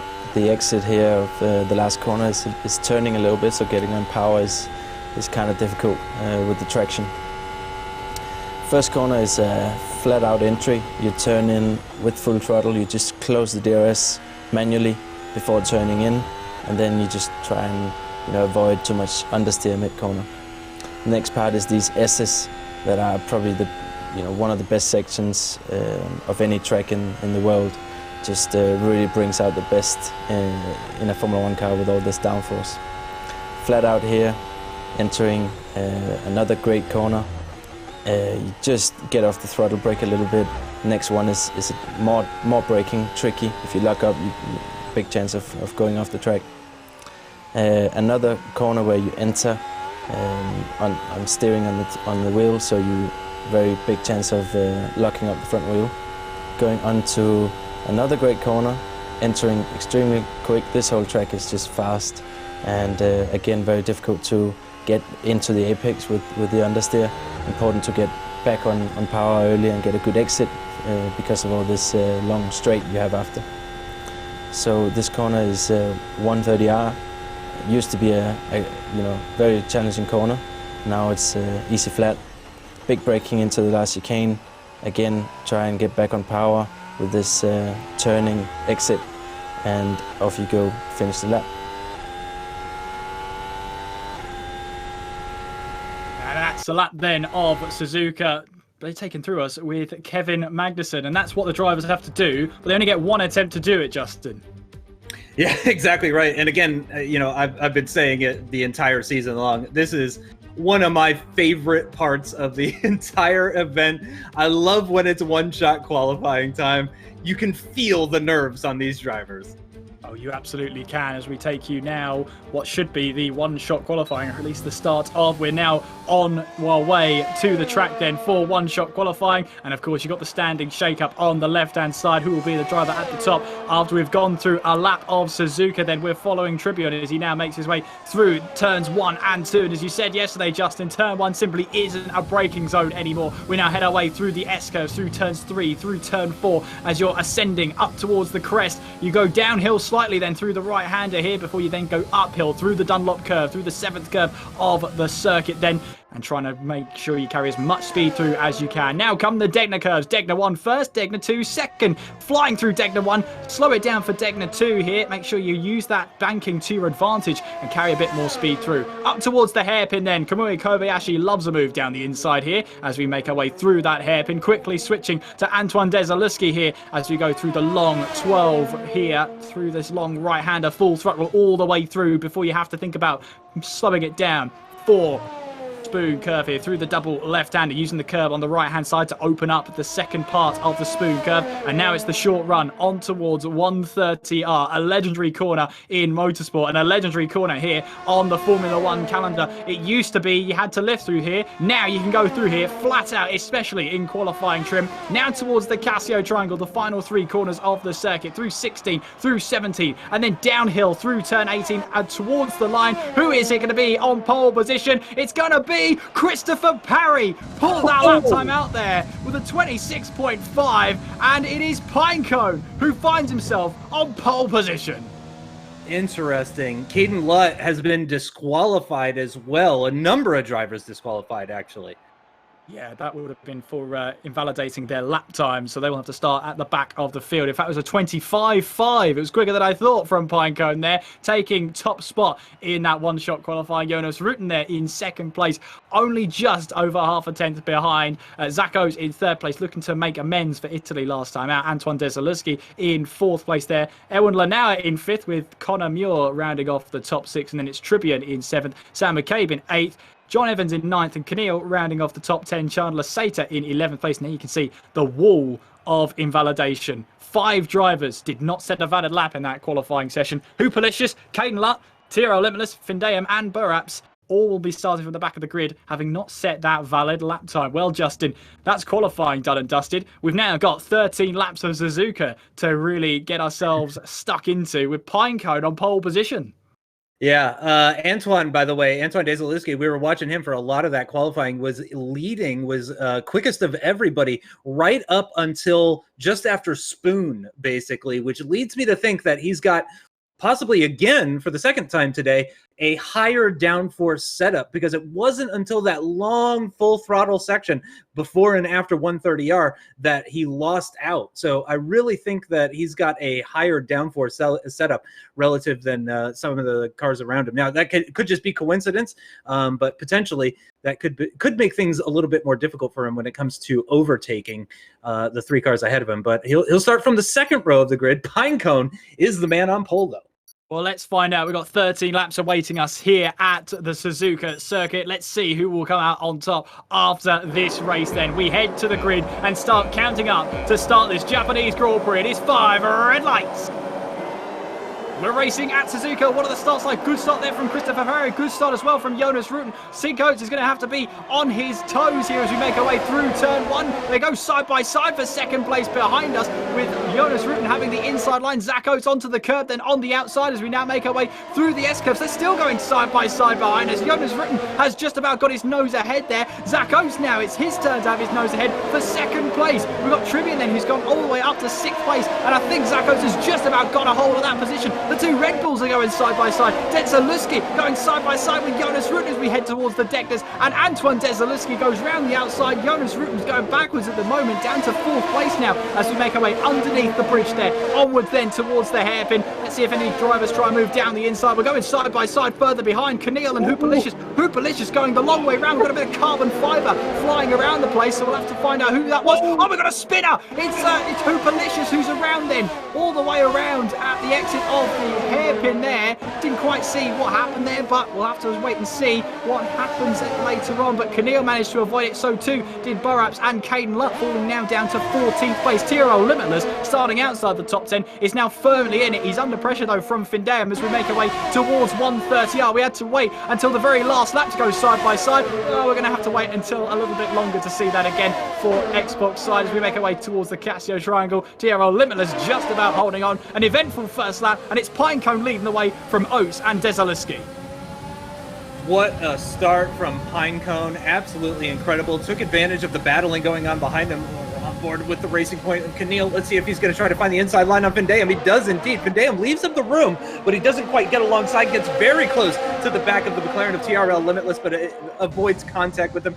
No carbon fiber being shed on board with Burraps. Now the only American driver that has yet to come into the pits. It was a difficult start for everybody that's outside the top 11. You can see that includes the championship leader of Caden Lutt. Oh, more battling going on up ahead. Yeah, it's Limitless. He's got the inside line going through Degner 1 to try and defend his position. Findayam is all over him as we head our way through Degner 2, and that's an invitation for Keneal behind as well. You can see activating his ERS there. He's getting a little bit of a boost out of the corner. Will he try a launch up the inside? Findayam leaves him the room. He'll have the better traction on exit of the corner and holds on to 9th place there, though. Zero Limitless under a little bit of pressure for 8th place. Keneal also putting Findayam under pressure. So watch out for this battle for what is right now 8th place. You've got Keneal there on the soft tyres. Findayam and Limitless are starting on the medium tyres, so they're looking to go longer into the race as we now make our way onwards again through 130R. Now, for PS4 last night, we had to wait until the final lap of the race to go side by side through 130R. Wonder if we're going to go side by side here as we make our way on towards the Casio Triangle. And Limitless here, it looks like he is in a little bit of trouble here because the gap between himself and the next car is 4.4 seconds. Yeah, he's got a broken front wing. I believe it's the entire end plate is missing on the front left side of that front wing, and that is really, really going to be hurting him. He's got to try and get far enough into the race so that he can pit onto a set of soft compound tires. He really doesn't want to be going onto the hard, so he needs to go far enough into the race to fit the softs. He's got to try and defend from the car behind, but with that front wing damage, JD is really, really struggling. Is TRL Limitless in that McLaren, and you could just see how much time he is losing relative to HX4K up ahead. It's absolutely massive, and look at this. Findayam is going to get him through the Dunlop curve, going to try around the outside into the double right-handers, but no, can't quite make that work. And again, the Racing Point behind on the softs is just having a really frustrating time. Let's see if Limitless can defend this one. No, he can't. The Kamui Kobayashi special up the inside of the turn 11 hairpin surely is going to be enough. He gets the better exit as well, and he's going to have the inside line for Spoon, so that should be 7th position for Findayam. Now he's got a big gap, though, of almost 6 seconds to try and close up. But again, he's on the harder compound tires. We'll see what he can do later in the race. Yeah, for TRL Limitless as well. I mean, with a broken front wing and medium tyres as well, so he was looking to go long into this race. I wonder if he's going to have to try and adjust the strategy somewhat. But at the moment, Pinecone in the lead, then Oates is in second place, Jonas Rutten in third, with Erwin Lanauer in fourth place. Good battle for third developing up the field as well. I say that, Lanauer into the pit, so too is Zach Oates, so too is Tribian, all into the pit lane. Findayam picking up a 3-second time penalty. That'll be for track limits. And Antoine Desaleski also has a penalty as well. That is definitely not going to be optimal. Oh, yeah, go ahead. There, well, Limitless getting a move up the inside of Findayam, so he's not letting his front wing hold him back here. If anything, that little bit of a chip off the front wing might help him in the top speed area. Where it won't help him is the S-curves right about here. At a track you really, really do not want to lose any part of your front wing, especially through this S-curves and then on towards the Dunlop curve. Well, TRL Limitless is not going out without a fight. Meanwhile, Lefted and Erwin are fighting for position there, and Erwin just about moves ahead of Conor Muir then, so that is Erwin on fresher tyres as well, manages to get now into 10th place. He's made his stop and will now try and charge ahead to try and make up some time as well. Desaleski is ahead of Oates then, but he does have that penalty to serve towards the end of the race, so we'll have to wait and see how that will affect him later on down the line. But Pinecone still leads from Jonas Rutten in second place, and then it's John Evans in third place, and we'll say nothing more because I think we commentator cursed him last time out. Yeah, exactly. Got to be careful with the way that we speak about him at this point. Findayam onto the back of Limitless again. Surely this will be a relatively easy overtake for him. Let's see if he can get him into 130R. No, he's staying behind for the meantime. Very, very close to the back of that McLaren, though, nearly touching the rear end. Thinking about it into the Casio Triangle, but no, again, a big lockup there from TRL Limitless. Is he going to be diving into the pits here at the end of the lap? I wouldn't expect it. No, he does indeed stay out. Trying to do a 9-lap stint on a set of soft compound tires is definitely not optimal. Pinecone stays out. Now, that is very interesting. I don't know if I agree with that one. I feel like he's going to come out in second position by staying out yet another lap. So I don't know if I agree with that from Pinecone. We'll see how it plays out for him, but on board with Limitless, you can see firsthand just how much he is fighting this car. He really is. It is a wounded car. He is driving, making our way through the Dunlop curve and then onwards then towards the Degner curves. You can just see in the mirrors, that's Findayam right behind as we make our way in towards the second Degner, then just riding the curve on the inside there, carrying the car through. And we'll see now, will Findayam try another move up the inside? We just see him in the mirrors. No, not this time. I think Limitless just about has that car covered then, but he's driving the widest McLaren Suzuka's ever seen at this moment in time to hold on to this position. The more he battles, the more he holds up Findayam, but the more he holds up Findayam and the more he battles, the more time he loses. He's already losing a lot of time with this front wing damage. The fact that he's battling just adds to those woes of how much time he's losing. We'll have to see when he comes in for his stop whereabouts he re-emerges to try and fight back on a set of soft tyres, making our way onto the run towards 130. And you can see there Findayam just backing off there, doesn't want to try and move this early on. He might want to try and move down in towards the Casio Triangle, but he's just not quite close enough there. Limitless staying ahead. Pinecone Pinecone is now into the pits then, as Limitless also into the pits. I'm sure that's a lap earlier than he would have wanted, but he wants to get that front wing changed. Yeah, he would rather, I think, have a lap driving around and nursing a set of soft compound tires. And of course, it is going to be a very slow stop as he replaces that front wing as well, because it would be even worse to attempt to complete the rest of the race with that damaged front wing. It would just slow him down even more. So really unfortunate for Limitless. I actually don't know what caused that damage at the front of the McLaren. I have no idea if that was his fault, someone else's fault. What I do think, though, is that he was actually reading chat. Of course, Limitless streams a whole bunch, content creator and stuff. I think he was actually reading chat as he was going down the straight. Well, left it out of the race then. Somewhere in Sector 1. So Conor Muir out of the Japanese Grand Prix becomes our first retirement of the session. But yeah, he'll have to live and fight another day at the next event. That's the next time we will see him. So unfortunate end to his Japanese Grand Prix. We're down to 15 runners. Findayam leads, but he is yet to stop in this race. Pinecone in second place, Desaleski in third, but with a penalty next to his name. It's Zach Oates in fourth, Jonas Rutten in fifth place, Erwin Lanauer in sixth, John Evers in seventh, Tribune in eighth, Sam McCabe in ninth, and Keneal rounding off the top 10. Tiro Limitless rejoining in 12th place, 4 seconds off the series leader, Caden Lutt, and it has just not been Caden Lutt's event whatsoever. He's in 11th place right now. Yeah, that is shocking, to be totally honest. Well, we're just seeing here Zach Oates making his way through the Casio Triangle onwards now towards the start-finish straight. And, of course, in that DRS zone towards Turn 1. Of course, it's one of the shortest DRS zones on the entire calendar as Findayam into the pits then. So Pinecone takes back the lead of the race. Lap number 7. Christopher Parry leads the way. Desaleski in second place. Zach Oates rounding off the top 3. And just to expand on what you said earlier, Justin, there could have been for Limitless, I should say, could have been something to do with that incident at the hairpin on the very first lap. That might have been where he picked up that damage, but we'll have to wait and see, because obviously we'll be able to see from his point of view later on tonight. However, we're focusing now on the battle for what will be second place at the moment. Oates is closing in on Desaleski. Yeah, Jonas Rutten not that far behind. Erwin Lanauer as well, pretty close, within striking distance, at least within DRS range anyway. But it is still Pinecone who just really looks in control of this race. It seems potentially anyway. We may not have back-to-back winners like we saw yesterday on the PS4 side, but we may have back-to-back pole to win to victory drivers. So it's looking great for Pinecone. We're at about the halfway point of the race, actually. And he's still holding a nearly 2-second gap to Antoine Desaleski, who appears to be keeping Zach Oates behind quite well. So Pinecone's really, I think, just driving to a delta at this point. He's really not pushing all that hard, I would expect.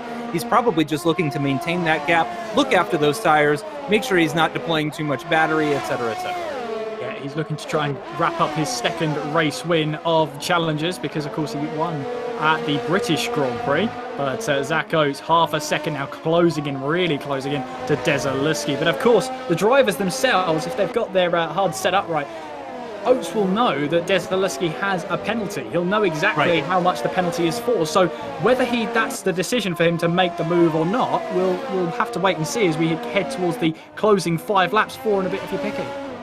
Exactly right. Yeah, the virtual engineer would be telling him about that penalty. So certainly after this long, you may not hear about it right away, but certainly after this many laps completed with Antoine's penalty up ahead, he would be aware of it. If I'm Zach Oates, I'm probably thinking Pinecone is gone. I mean, I don't think anybody could catch up. Could catch him at this point. I don't think a Pro Series driver could catch up with Pinecone at this stage, with only 5 laps remaining and a 2.5-second gap down to Antoine Desaleski. Yeah, he might just be happy to hang there for the meantime. And also, Jonas Rutten keeps falling out of DRS range as well. You can see that he's just flirting with that 1-second gap between himself and Zach Oates. So he's really not coming under attack from the Red Bull behind.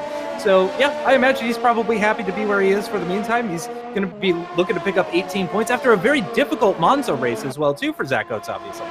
Yeah, absolutely. And we've got 5 laps to go then here at Suzuka. Pinecone is in the lead by 2.4 seconds, looking to try and will add to his win tally so far in Challengers, take it up to 2 wins. Desaleski in second place, but he does have that penalty. And looking at it as it stands, it's looking 5th place might be Desaleski's best case scenario at this moment in time. He's got to get a move on if he wants to try and counteract that penalty he has received.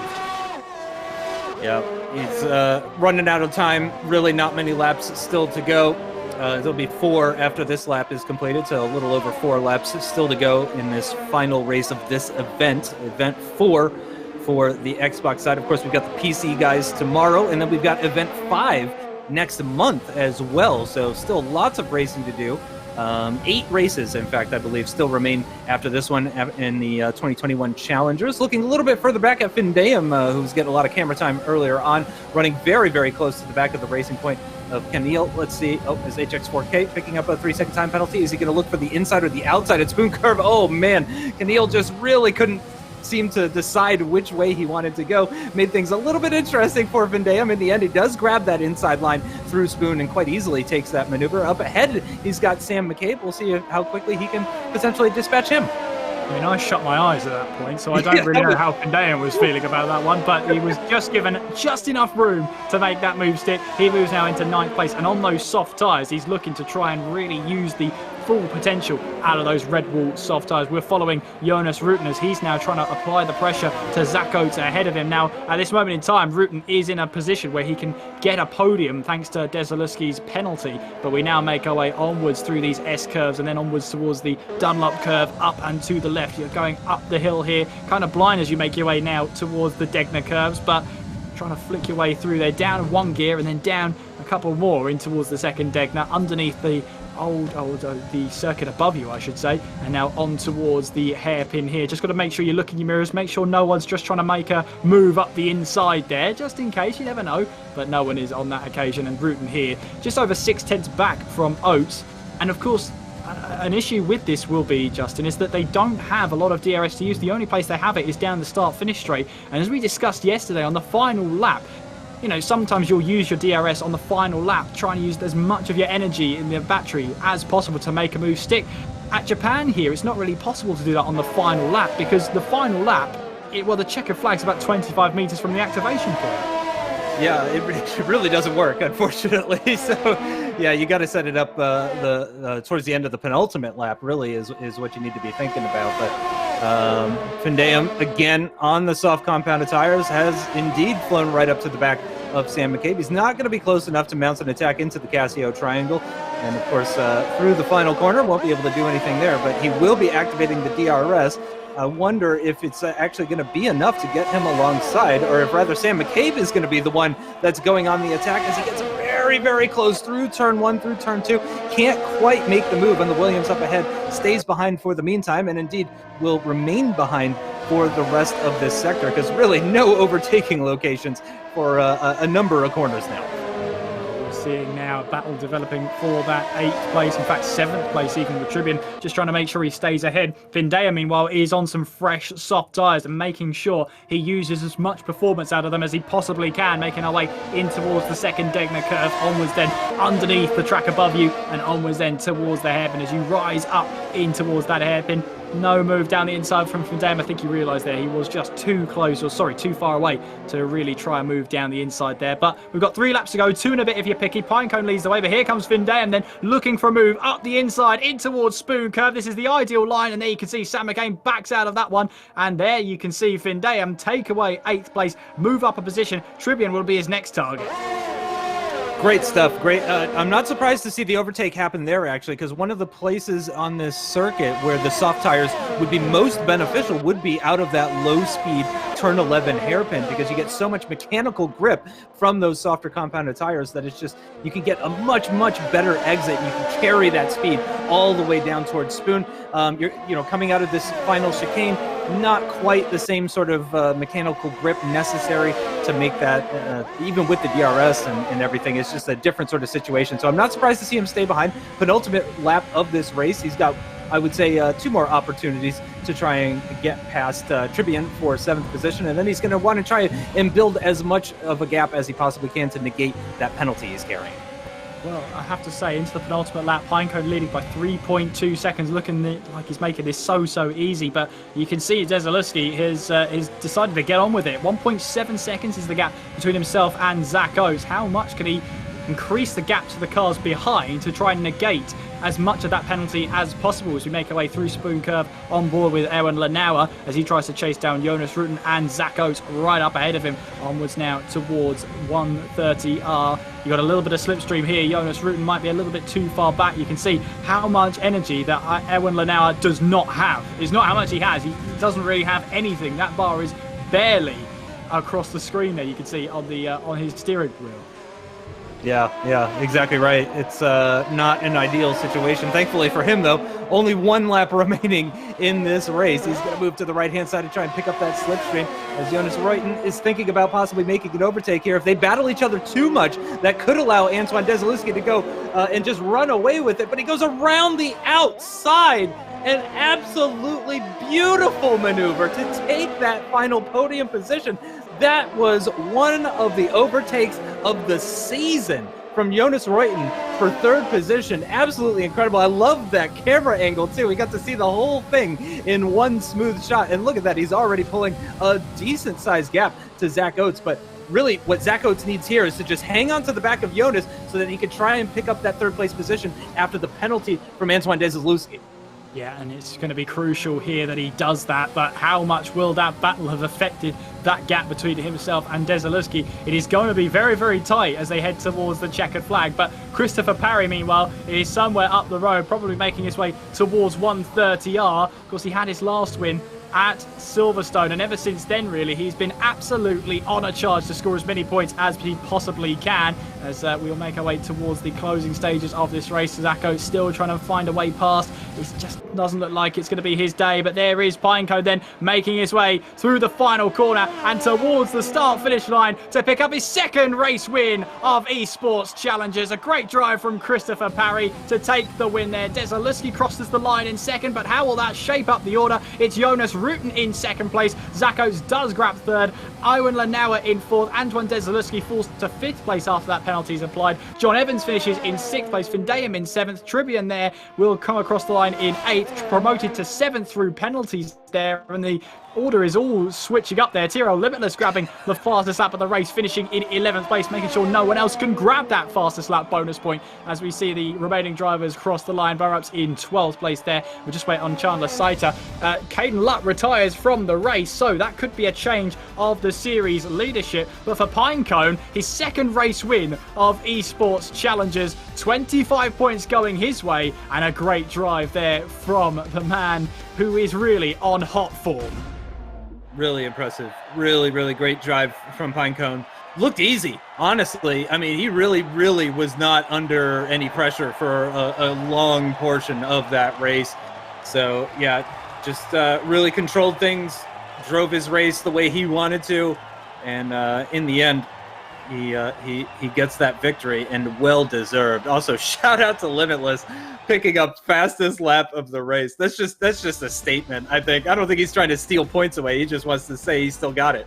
Yeah, absolutely. And there are your official, unofficial results then. Pinecone taking his second race win of the series with Jonas Rutten in second place, Zach Oates in third with Erwin Lanauer in fourth, Antoine Desaleski in fifth with John Evans in sixth place, Tribbian in seventh place with Sam McCabe in eighth, Keneal in ninth, and Vindayam rounds up the top 10. It's Tyrrell Limitless in 11th place, Burrups in 12th, Chandler Saiter in 13th, Caden Lutt will still be classified even though he retired on the final lap, Hooperlicious in 15th with Left It the only classified retirement, if that makes sense. But not a very good day at the office for Caden Lutt. He's lost a lot of points, and with a chance to really extend his lead and secure his place in that pro draft, well, it might have just gone a little bit more difficult for him. Yeah, exactly. He had a huge gap coming into this, so I imagine he's still probably going to be okay. And honestly, sometimes this happens with Caden Lutt, actually. It's happened before when I've commentated with him on league races, but it does seem that the months and years of practice and experience and stuff have definitely made him a more consistent driver, which is why he has, why he's been the championship leader on the Xbox side. So I'm not surprised that he's leading the way, but yeah, he can't have these performances when he gets to Pro Series, because he will get to Pro Series eventually. I don't doubt that one bit. I think probably about half of these guys will get to Pro Series eventually at some point. And I think Caden Lutt will probably be one of the people that gets drafted in this coming one. I'm going to go ahead and predict that now. I'm that confident about the performances that he's had, but he's going to be really frustrated about that. And I know he's going to work on it though, and he's going to come back even stronger. That's what he's historically done in the past, and I expect him to continue that behavior. Well, I mean, you're talking about Pinecone there. I can just see he's in our waiting for interview box. Let's see if we can get him in and have a chat with what was our race winner for the Japanese Grand Prix. Pinecone, can you hear us? Pinecone, well, that was a non-eventful Japanese Grand Prix for you. You made that look easy out there. I mean, a good haul of points tonight. How are you feeling?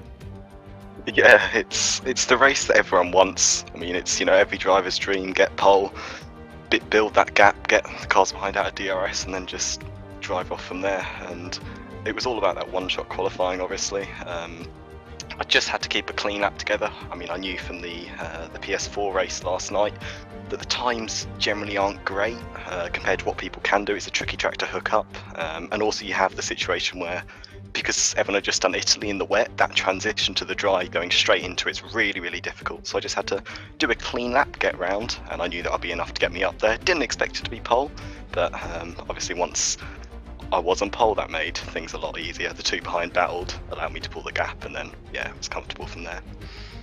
And it's safe to say right now you are absolutely banging form. I mean, that's your second race win of the season. How's it looking for you how do you think you're doing in this series so far?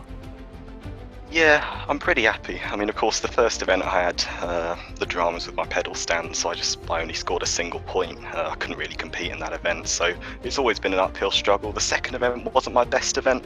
I think I got a 7th and a 2nd. The second race was good, but the last two events, as you say, have been where it's really started to come good. Obviously, double podium last time out, and then a 4th and a win here. So, I mean, I don't know how things are looking in the championship. I assume I've closed quite a bit on Lutt. I think he had some bad luck today, so feel sorry for him, but it's all to play for in that last round.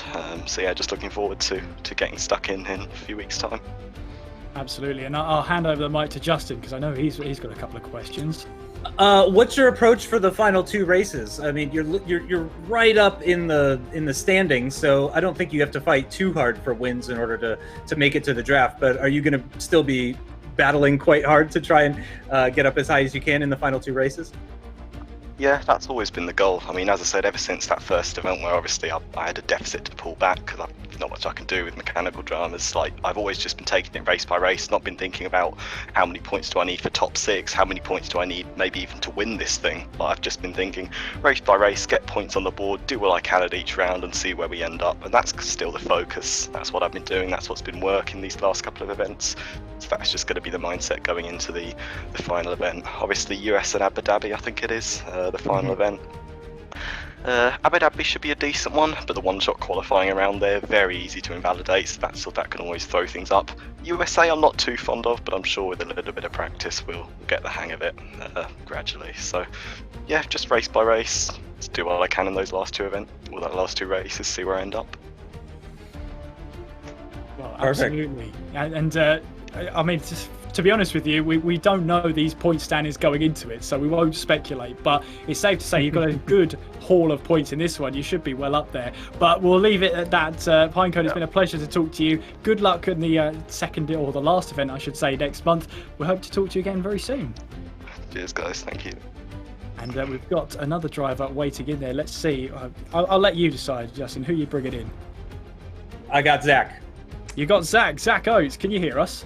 Yeah, I can. Yeah. Zach, right, talk us through that, because that looked like an eventful Japanese Grand Prix, looked like an eventful Italian Grand Prix as well. How did you rate your day today? I'm struggling to be happy with the podium because of Italy, but yeah, I'm very happy. Obviously, Italy I had a little bit of an incident down the straight with La, and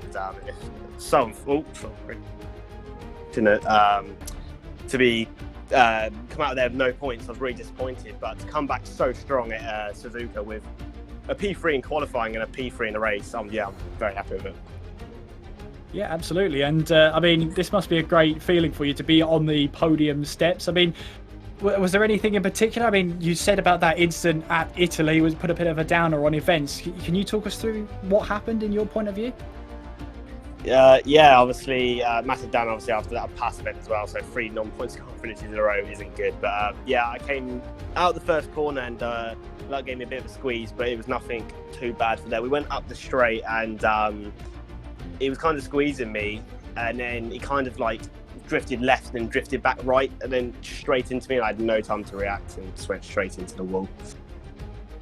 Well, I mean, coming into this event as well, you were 10th place, and we were discussing how tight that gap was between 3rd and 10th place before this event even started.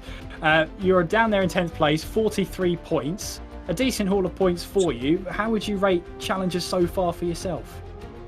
Honestly, it's been the biggest roller coaster of my life. I've had some really good moments that I never thought I'd get in the series. Obviously, the P3 at Zandvoort, I think, and then obviously the P4 at Austria was an amazing event for me. Same good event for event 1, and then obviously the downfalls of event 3 and Italy. I am happy with how the season's gone. It could be better, but I can't complain how it's gone so far. And I'll hand over the mic to Justin now. Well, yeah, we heard from Pinecone how he feels about Coda and Abu Dhabi. How are you feeling going into the final event? Only 2 races to go. Do you think you go well at those tracks?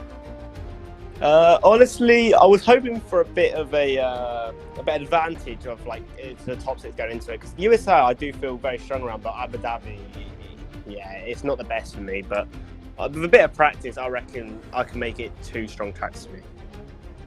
Nice. Well, best of luck. Thank you for talking with us. We appreciate it. We always love when the drivers will come and talk to us after our race. So congrats on your podium, and best of luck at the final event. Yeah, thanks. Cheers. Thank you. And I believe we've got one more driver who's so keen to have an interview with us. It's Chandler Saito. Chandler, can you hear us? I can. Chandler, I mean, well, first of all, I want to talk about your lap in Italy, because we saw you shaking your head there, and it was enough for 6th place. So my question to you, first of all, is what happened on that lap to make you shake your head? Yeah, the first sector was kind of just whatever. I mean, I was on higher wings than usual, so for what I did, it was actually not that bad, but I knew there was more time. And then the first part of that second sector was just really bad for me. I was nearly 2 tenths down at one point. So to bring back that 2 tenths and then about another 10th, that was good, I guess. But I just knew there was so much time, I wasn't happy with it. But yeah. I mean, we chucked a bit of water on the track at Italy, heavy downfall. Obviously, the drivers have an inkling about what the circuit's going to be like, hence why you say you ran with higher wings. But how did you find Italy then? Yeah, the start was just kind of whatever. Me and Luck kind of got, our cars just kind of touched, and so it hampered my exit out of the first chicane on lap 1. So I lost a few positions there, but then I was just there to capitalize on mistakes of other drivers and whatnot, and then it was just stuck behind left that entire race. I had maybe 1 or 2 chances I could have went for something, but I didn't want to end up costing myself more positions than it's worth. So in the end, it was just kind of sit behind and hope he made a mistake. Yeah, and when it comes to Japan as well, a lot of drivers seem to have their race made or broken at the hairpin. I mean, talk us through that first lap, because it looked pretty hectic out there.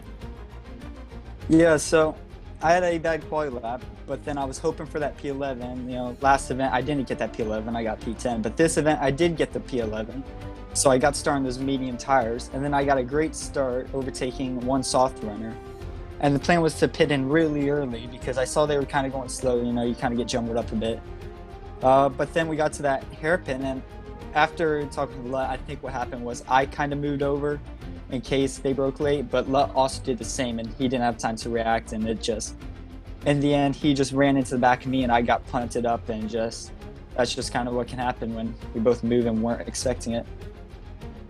Yeah, absolutely. I'll hand over to Justin now. I bet he's got a couple of questions. I'll ask you what I asked the other guys. How are you feeling? I mean, obviously, Circuit of the Americas is a home race for you. So we'll focus on that one. Have you put a lot of practice into that one in particular? Are you looking for a really good result at COTA? I haven't really practiced it yet, but I'm definitely planning on practicing for, it's home race, like you said, so I want to have a good result. It's the last event, and we haven't had any good results, really, at least for me.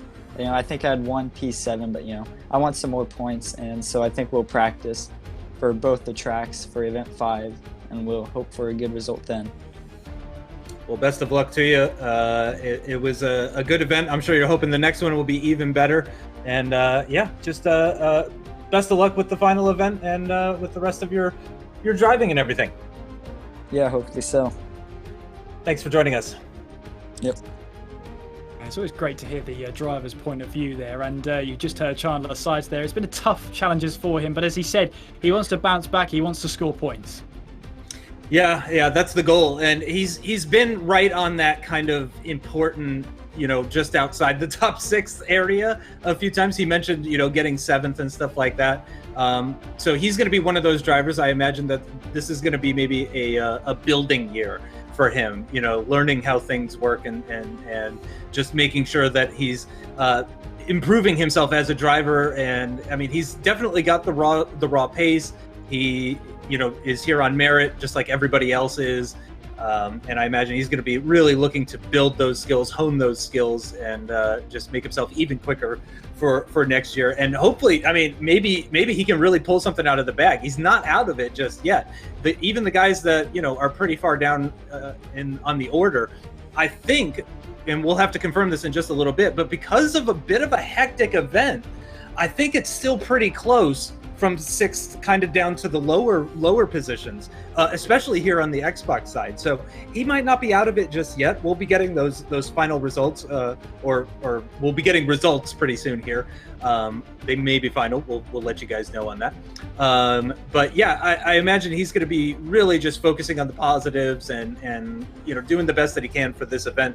But just continuing forward and looking on to 2022, and he's probably going to be looking into doing some league racing and stuff like that. Again, I imagine all of these guys are going to be looking to continue league racing after the season is over and all that kind of stuff. So these young guys are extremely quick, and this has been hugely competitive. So to score points even in the 2021 Challenger season, I would say that's a huge accomplishment. Definitely. Totally agree with you there. I couldn't score points against this lot. I'd struggle to finish 16th place, let alone anywhere else on the grid. So that's a huge plus for these drivers, and the experience as well is undoubtedly a great one. Just side-by-side racing. We've seen some great events. We've seen a little bit of rain. You got what you wanted, Justin. Rain in Italy. Yes. The sprinklers came on and provided us with a great race there. We had Japan, where the race, as I said before, was sort of decided for some by the first hairpin excursion. I mean, lots of drivers, so Hoopalicious actually spin all the way around and going onto the grass at the exit of that corner. But and then we saw Limitless getting a bit of front wing damage. We heard Chandler Saiter had a run-in with Caden Lutt all the other way around. So a bit of a drama at turn 11, and that decided a majority of the races there. Yeah, and it sounds like it was a bit of a racing incident. I don't think any one person was necessarily to blame. Certainly nobody sticks out in my mind when I cast my mind back to that incident. I'm not really thinking, this person is to blame. And it sounds like he actually spoke with Caden Lutt after the race before speaking with us at Chandler Saito. So it sounds like, they've kind of talked it out and worked it out and stuff like that, which is always great to see. We would hate for really bitter rivalries to start to develop as a result of racing and challengers. We want these guys to be friendly with one another. And of course, the more respect they have for each other, the better racing we're going to get as well, too. So it's good that these guys are talking it out. And yeah, it is unfortunate that it ended up deciding how the race was going to pan out for a lot of drivers, but that's the kind of chaotic nature of sim racing. So it's that sort of thing is going to happen.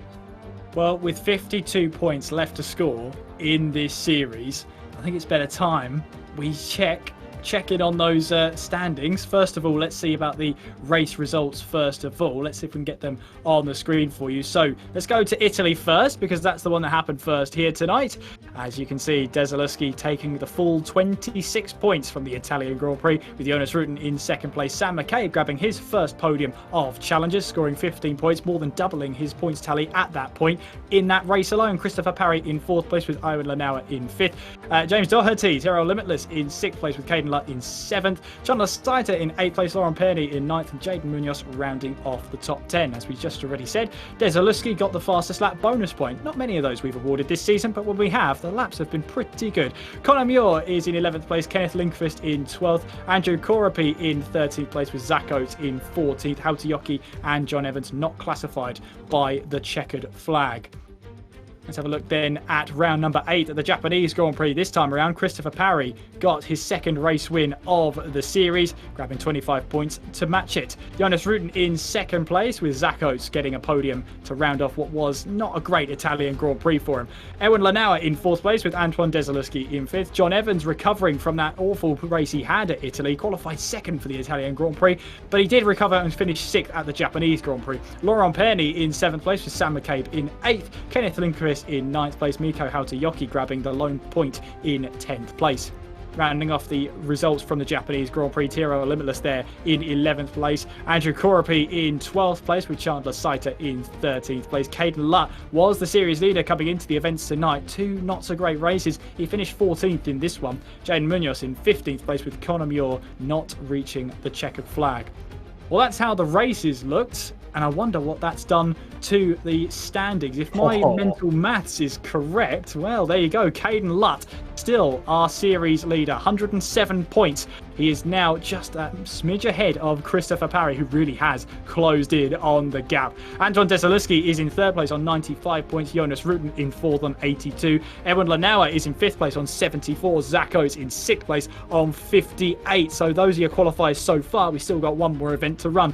Ivo Suna in seventh place, with Conor Muir in eighth. Miko Hautayoki in ninth, and Sam McCabe with an astonishing event 4 boosts himself all the way up to 10th place. Taking through the rest of the order, Chandler Steiter is in 11th place, with John Evans in 12th. Tyrrell Limitless on the board then, 8 points for him over the two races. Lauren Perney matching him as well, 8 points for the reserve driver. Kenneth Lindqvist in 15th place with 2 points. Andrew Korapi, the only driver yet to score a point on the Xbox side of Challengers. So we have a series leader. It is Caden Lutt, but only just. And to be honest with you, the battle for that top 6 position gets more and more intense as we head to the last event for the Xbox drivers next month. We've still got PC drivers handling their way around Italy and Japan, but this is when crunch time starts to happen.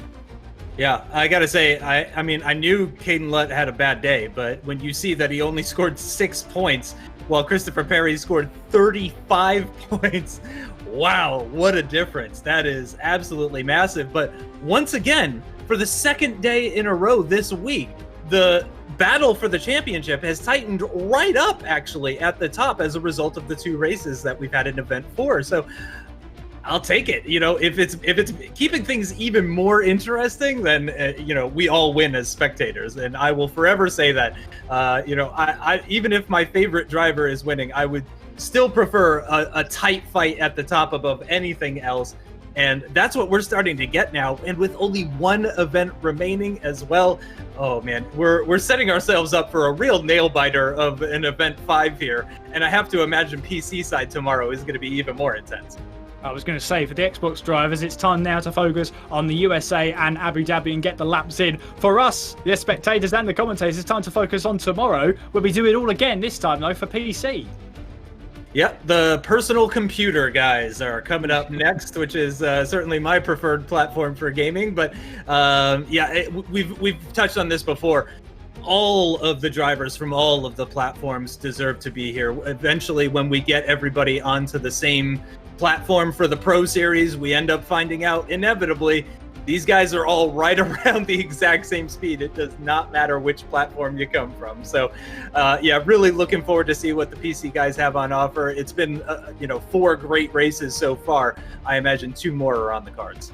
Absolutely, and hopefully you will be able to join us at 7 p.m. tomorrow. That's British summertime for 2 more exciting races at Italy and Japan, where we let the PC drivers loose and see who comes out on top.